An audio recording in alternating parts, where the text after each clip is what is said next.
Notre secours est dans le nom du Seigneur qui a fait le ciel et la terre. Aujourd'hui, grande nouvelle, on a terminé la Torah et on va faire un break, une pause. On va lire en entier l'Évangile selon saint Matthieu. Mais oui, parce que d'abord vous l'avez mérité. Enfin, vous avez quand même lu la Torah en entier, ce qui va nous faire comme une bouffée d'air frais, parce que même si la Torah est magnifique, quand même, l'Évangile, c'est encore le degré au-dessus. Et faire un point messianique, je reprends l'idée au podcast Bible in a Year de Father Mike, ça nous rappelle que c'est Jésus-Christ qui est le sommet de la révélation et la clé de lecture, d'interprétation de tout l'Ancien Testament. Et à l'inverse, ça vous permet aussi de voir comment est-ce que l'Ancien Testament donne une couleur à l'Évangile que vous n'aviez peut-être pas vue auparavant. Par exemple, l'Évangile selon saint Matthieu commence par une généalogie, ce qui n'est pas à vous rappeler les longues généalogies que vous avez entendues dans la Torah et le Pentateuque. Par exemple encore, l'Évangile selon saint Matthieu est structuré autour de 5 grands discours. Et combien y a-t-il de livres dans la Torah ? 5 aussi. Hasard ? Coïncidence ? Oh, je ne crois pas. Comme le nouveau Moïse. En même temps que vous allez profiter de la lecture de l'Évangile selon saint Matthieu, demandez-vous si, par hasard, pour Matthieu, Jésus ne serait-il pas le nouveau Moïse ? Généalogie de Jésus, Christ, fils de David, fils d'Abraham.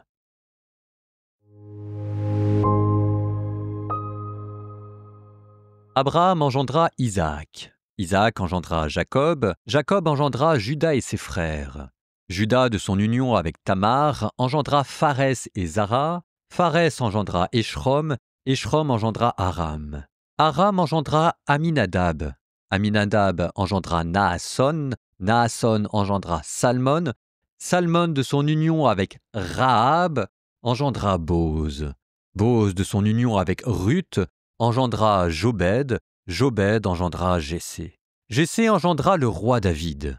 David, de son union avec la femme d'Urias, engendra Salomon. Salomon engendra Roboam. Roboam engendra Abia. Abia engendra Asa. Asa engendra Josaphat. Josaphat engendra Joram. Joram engendra Osias. Osias engendra Joatam. Joatam engendra Akaz. Akaz engendra Ézéchias. Ézéchias engendra Manassé. Manassé engendra Amon. Amon engendra Josias.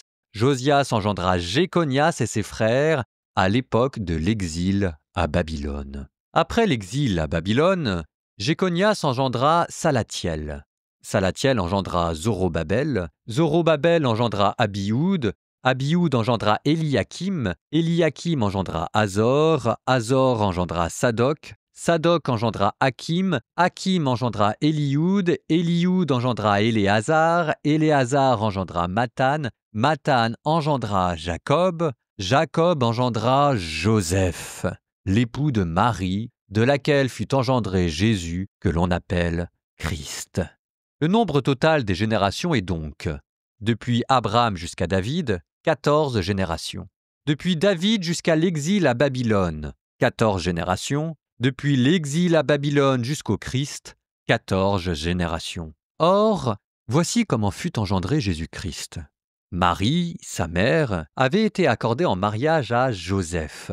Avant qu'ils aient habité ensemble, elle fut enceinte par l'action de l'Esprit Saint. Joseph, son époux, qui était un homme juste et ne voulait pas la dénoncer publiquement, décida de la renvoyer en secret. Comme il avait formé ce projet, voici que l'ange du Seigneur lui apparut en songe et lui dit « Joseph, fils de David, ne crains pas de prendre chez toi Marie, ton épouse, puisque l'enfant qui est engendré en elle vient de l'Esprit Saint. Elle enfantera un fils, et tu lui donneras le nom de Jésus, c'est-à-dire le Seigneur sauve, car c'est lui qui sauvera son peuple de ses péchés. Tout cela est arrivé pour que soit accomplie la parole du Seigneur prononcée par le prophète. Voici que la Vierge concevra, et elle enfantera un fils. On lui donnera le nom d'Emmanuel, qui se traduit « Dieu avec nous ». Quand Joseph se réveilla, il fit ce que l'ange du Seigneur lui avait prescrit. Il prit chez lui son épouse, mais il ne s'unit pas à elle, jusqu'à ce qu'elle enfante un fils, auquel il donna le nom de Jésus, Hérode le Grand. Or, voici que des mages venus d'Orient arrivèrent à Jérusalem et demandèrent où est le roi des Juifs qui vient de naître?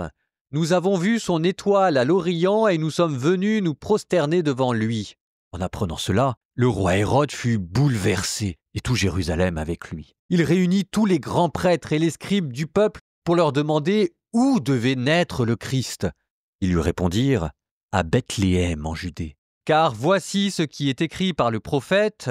Et toi, Bethléem, terre de Juda, tu n'es certes pas le dernier-né parmi les chefs-lieux de Juda, car de toi sortira un chef qui sera le berger de mon peuple Israël. » Alors, Hérode convoqua les mages en secret pour leur faire préciser à quelle date l'étoile était apparue. Puis il les envoya à Bethléem en leur disant « Allez vous renseigner avec précision sur l'enfant, et quand vous l'aurez trouvé, venez me l'annoncer pour que j'aille, moi aussi, me prosterner devant lui. » Après avoir entendu le roi, ils partirent.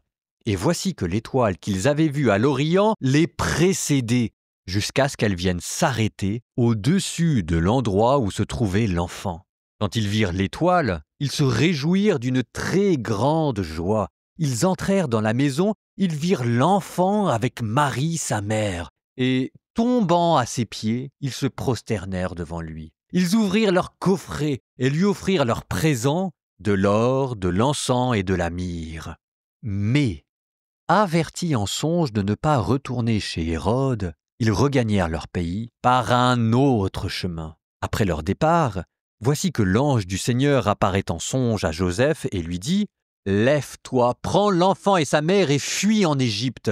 Reste là-bas jusqu'à ce que je t'avertisse, car Hérode va rechercher l'enfant pour le faire périr. » Joseph se leva. Dans la nuit, il prit l'enfant et sa mère et se retira en Égypte, où il resta jusqu'à la mort d'Hérode, pour que soit accomplie la parole du Seigneur prononcée par le prophète « D'Égypte, j'ai appelé mon fils. » Alors Hérode, voyant que les mages s'étaient moqués de lui, entra dans une violente fureur.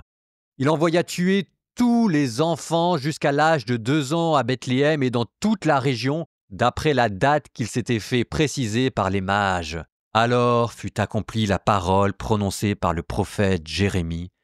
Un cri s'élève dans Rama, pleurs et longues plaintes. C'est Rachel qui pleure ses enfants et ne veut pas être consolée, car ils ne sont plus. Après la mort d'Hérode, voici que l'ange du Seigneur apparaît en songe à Joseph en Égypte et lui dit « Lève-toi, prends l'enfant et sa mère et pars pour le pays d'Israël, car ils sont morts, ceux qui en voulaient à la vie de l'enfant. » Joseph se leva, prit l'enfant et sa mère et il entra dans le pays d'Israël. Mais apprenant qu'Archélaüs régnait sur la Judée à la place de son père Hérode, il eut peur de s'y rendre. Averti en songe, il se retira dans la région de Galilée et vint habiter dans une ville appelée Nazareth, pour que soit accomplie la parole dite par les prophètes, il sera appelé Nazaréen.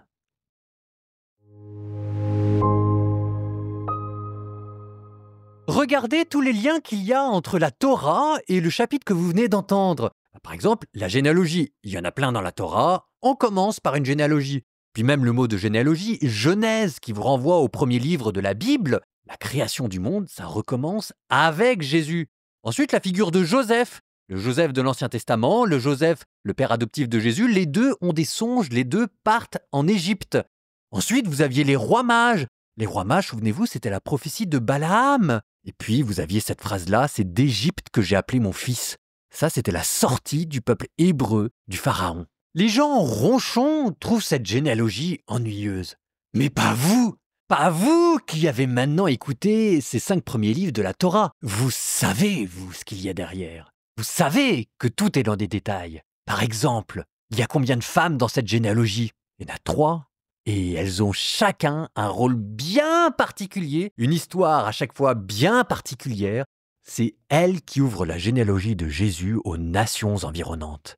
Ensuite, vous avez ce résumé schématique de l'histoire d'Israël en 3 grands chapitres. D'abord, les patriarches.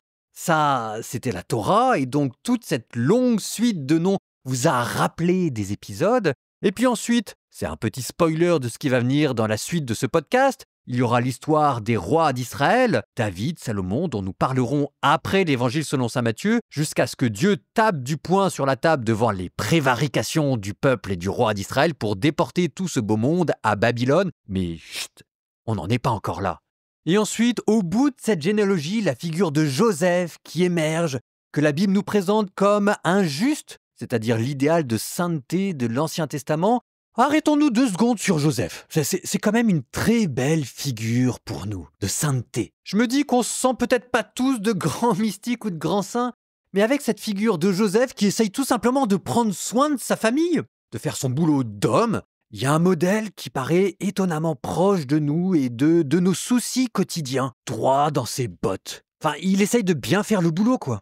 Sentez que, pour Joseph, la loi, ça veut dire quelque chose. Mélange de rectitude et de miséricorde, puisqu'il n'accable pas Marie, qui normalement aurait mérité d'être lapidée d'après la loi de l'époque. Donc un mélange entre miséricorde et loi, et puis aussi un peu de mysticisme. Joseph est l'homme à qui l'ange apparaît. Ce qui devrait vous étonner ici, vous allez me dire, moi, il n'y a pas toujours des anges qui m'apparaissent, mais ce qui vous devrait vous étonner, c'est pas que des anges apparaissent à Joseph, c'est plutôt que Joseph leur obéisse. La porte d'entrée dans la vie mystique, c'est la docilité.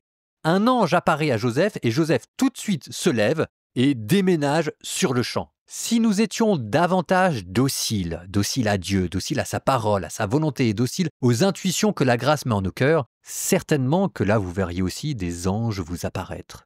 Et puis après, dernière phase de ce prologue familial, les rois mages. Extraordinaire, les rois mages. Les rois mages, on nous dit que c'est un midrash. Un midrash, vous savez, c'est une sorte de conte qu'on rajoute pour exploiter le sens d'une histoire. L'histoire, c'est la naissance de Jésus, et le conte que l'on rajoute, c'est les rois mages qui apportent de l'or, de l'encens et de la myrrhe, ce qui permet de dire l'or, que Jésus est roi, l'encens, la prière qui monte comme un encens, que Jésus est Dieu, et la myrrhe, avec lequel on embaume les cadavres pour les conserver, que Jésus va être le prêtre qui va donner sa vie. Roi, Dieu, prêtre. Ça, c'est le midrash des rois mages, ce qui ne veut pas dire que les rois mages n'aient pas existé.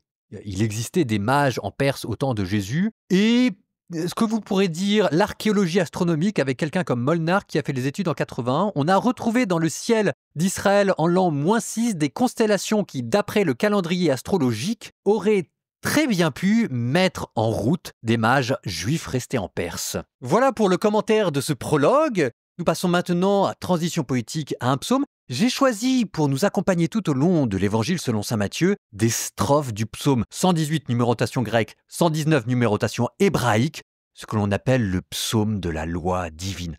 Psaume 118, Aleph, verset 1. Heureux les hommes intègres dans leur voie, qui marchent suivant la loi du Seigneur.